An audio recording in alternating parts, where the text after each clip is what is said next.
လင်းကြောက်ရွံဟာအိမ်ရှိဆန်မင်းသားရဲ့အစုအဖွဲ့နဲ့ပြိပခဖြစ်ပွားခဲ့ပါတယ်အကြောင်းရင်းကတော့ကျိန်းမျိုးသားရဲ့တားငယ်ဖြစ်သူဟာလမ်းမပေါ်မှာမြင်းကိုကြမ်းကြမ်းတမ်းတမ်းစီးနှင်းခဲ့ပြီးလမ်းလျှောက်သွားလာနေတဲ့အရက်သားတအူးကိုတိုက်မိကဒဏ်ရာရစေခဲ့လို့ဖြစ်ပါတယ်လင်းကြောက်ရွံဟာထိုမျိုးသားသားကိုချက်ချင်းပဲဖမ်းဆီးပြီးမြို့တော်ဝင်ရုံးကိုပို့ဆောင်လိုက်ပါတယ်အဲ့ဒီနောက်ကျိန်းမျိုးသားရဲ့အိမ်တော်ကလူတွေကထိုလူကိုပြန်လွှတ်ပေးဖို့လာရောက်တောင်းဆိုကြပေမဲ့မင်းသားတစ်ပါးပြစ်မှုကျူးလွန်ရင်တော့အရက်သားတွေလိုပဲအပြစ်ပေးခံရမယ်ဆိုတဲ့စကားနဲ့သူတို့ကိုတားဆီးပိတ်ပင်ခဲ့ပါတယ်ဒီကိစ္စကအလွန်ကြီးမားသွားပြီးနောက်ဆုံးမှာတော့ဧကရစ်မင်းကြီးထံထိရောက်ရှိသွားခဲ့ပါတယ်အိမ်ရှိဆန်မင်းသားရဲ့အစုအဖွဲ့ကတော့ထိုမျိုးသားသားကိုကာကွယ်ဖို့တဘာဝအတိုင်းအစွမ်းကုန်စူးစမ်းခဲ့ကြပြီးအခြားမင်းသားတွေကတော့ပြဆက်ပွဲကြည့်ရသလိုဝမ်းသာအားရဖြစ်ကအိမ်ရှိဆန်မင်းသားကိုနှိပ်ကွပ်ဖို့အကွက်ချောင်းနေကြပါတယ်မင်းသားလူဟန်ကတော့ဒီအခြေအနေကိုအေးဆက်စွာပဲစောင့်ကြည့်နေခဲ့ပါတယ်မင်းသားလူဟန်ကငါတို့ဘာလုပ်တင်တယ်လဲဘာမှမလုပ်ပါနဲ့သူတို့ကိုခွေးတွေလိုပဲအချင်းချင်းကြိုက်ခိုင်းထားလိုက်ပါဒါပေမဲ့လင်းကြောက်ရွံကတော့ရိုးရှင်းတဲ့လူမဟုတ်ဘူးနော်သူကဓာတ်သွားကောင်းတစ်လက်ပဲဒါပေမဲ့အခုအချိန်မှာတော့ဒီဓာတ်ကအခြားလူတစ်ယောက်ရဲ့လက်ထဲမှာရှိနေတယ်ငါတို့လောက်ရမှာကသူတစ်ယောက်တည်းဖြစ်သွားမယ့်အချိန်ကိုစောင့်ဖို့ပဲဒီကိစ္စရဲ့နောက်ဆုံးရလဒ်ကတော့နှစ်ဖက်စလုံးကတလန်းစီနောက်ဆုတ်ပေးခဲ့ကြတာပါပဲကျိန်းမျိုးသားကို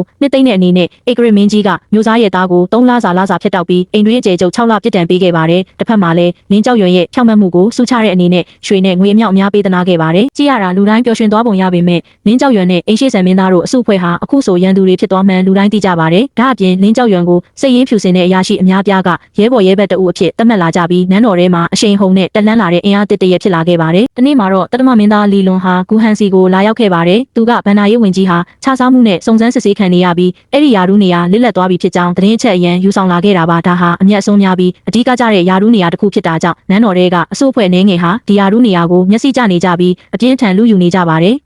အကိုကူ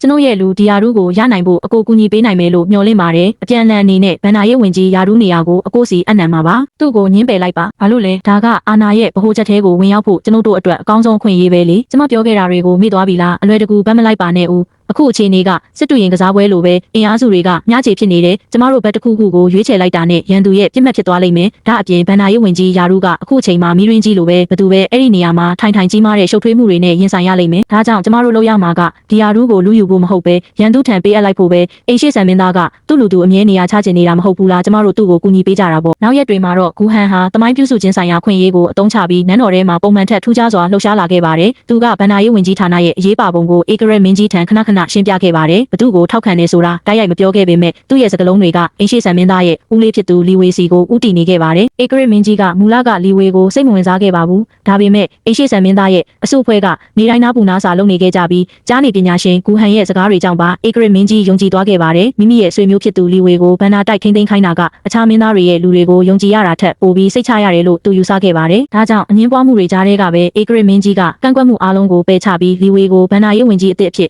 ခန့်ခဲ့ပါတယ်ဒီသတင်းထွက်ပေါ်လာတဲ့အခါအိမ်ရှိဆန်မင်းသားရဲ့အဖွဲ့ကအောင်ပွဲခံခဲ့ကြပြီးတတမမင်းသားလီလွန်ကတော့ဒေါသထွက်လွန်းလို့သူ့ခွက်ကိုတောင်ရိုက်ခွဲလူနီးပါဖြစ်ခဲ့ပါတယ်သူကဂူဟန်ကိုရှာဖွေပြီးသူ့ကိုဘာကြောင့်တစ္ဆာဖောက်ရတယ်လဲလို့မေးခွန်းထုတ်ခဲ့ပါတယ်မင်းသားကြီးကျေးဇူးပြု၍စိတ်အေးထားပါကျွန်တော်မျိုးကကိစ္စရဲ့တစ်ခုကိုရှင်းရင်းဆွဲအတိုင်းပဲမျက်မျှတဆွေးနွေးခဲ့တာပါဘသူ့ဘက်မှမလိုက်ခဲ့ပါဘူးဦးရီတော်လီဝေကအရေးချင်းတာမန်ပဲရှိပေမဲ့တော်ဝင်ဆွေမျိုးတဦးဖြစ်တာကြောင့်အခြေအနေကိုတည်ငြိမ်အောင်ထိန်းထားနိုင်ပါတယ်ထူးခြားတဲ့အချိန်ခါတွေမှာထူးခြားတဲ့နီလန်းတွေလိုအပ်တာပေါ့သူကဒီစကားတွေကိုအလွန်ခန့်ညားထဲဝါစွာပြောဆိုခဲ့လို့လီလွန်ဒေါသထွက်နေပေမဲ့ဘာအပြစ်မှရှာမတွေ့ခဲ့ပါဘူးလီဝေယာရူးလက်ခံရရှိပြီးချင်းမှာပဲသူကမျှော်လင့်ချက်ကိုမပြတ်စေဘဲဗန္နာရေးဝင်ကြီးဌာနကိုဖျို့ဖျဲဖြစ်အောင်လုပ်ခဲ့ပါတယ်သူ့ရဲ့အပေါင်းပါတွေကိုနေရာသွင်းပြီးအခြားသူတွေကိုဖယ်ထုတ်ခဲ့ပါတယ်သူတင်ပြတဲ့နီလန်းကတော့အခွန်တိုးမြင့်ခြင်းပါပဲအချိန်တိုအတွင်းမှာပဲပြည်သူတွေဟာမကျေနပ်မှုတွေနဲ့ပြည့်နှက်သွားခဲ့ပါတယ်ကျမကချမ်းရှာအိမ်တော်ရဲ့ပုံမြင်ပြောစရာတွေကိုဒီအကြောင်းအရာတွေကိုပုံမြင်တွေအဖြစ်ပြောင်းလဲစေပြီးမြို့တော်ရဲ့လမ်းမတွေလမ်းကြားတွေအထိပြန့်နှံ့သွားအောင်လုပ်ခဲ့တယ်ဒီဦးရီတော်ကြီးကပြည်သူတွေကိုသွေးဆုပ်ချောက်လန့်နေတယ်ပြည်သူတွေရဲ့ဘဝကခါးသီးလွန်းလှပြီးပြည်သူတွေရဲ့ဒေါသကအထွတ်ထိပ်သို့ရောက်ရှိသွားခဲ့ပြီးမူလကအိမ်ရှိဆန်မင်းသားကိုထောက်ခံခဲ့တဲ့အရာရှိတွေတောင်စိတ်တွေးဟဖြစ်ပြီးတုန်လှုပ်လာကြပါတယ်ဒီအချိန်မှာတော့လင်းကြောက်ရွံဟာမတက်ရက်လာခဲ့ပြီးအကျဉ်းစာရိတ္တစစ်ဆေးရေးအရာရှိဒါဇင်ပေါင်းများစွာနဲ့အတူပူးတွဲကဦးရီတော်လီဝေရဲ့ကြီးမားတဲ့ပြစ်မှုကြီးတစ်ချက်ကိုစည်ရင်းပြုစုပြီးဧကရစ်ထံအစီရင်ခံစာတင်သွင်းခဲ့ပါတယ်ဒါဟာသူ့နောက်ွယ်ကအိမ်ရှိဆန်မင်းသားစီကိုပါတိုက်ရိုက်ပြစ်မှတ်ထားတိုက်ခိုက်လိုက်တာပဲဖြစ်ပါတော့တယ်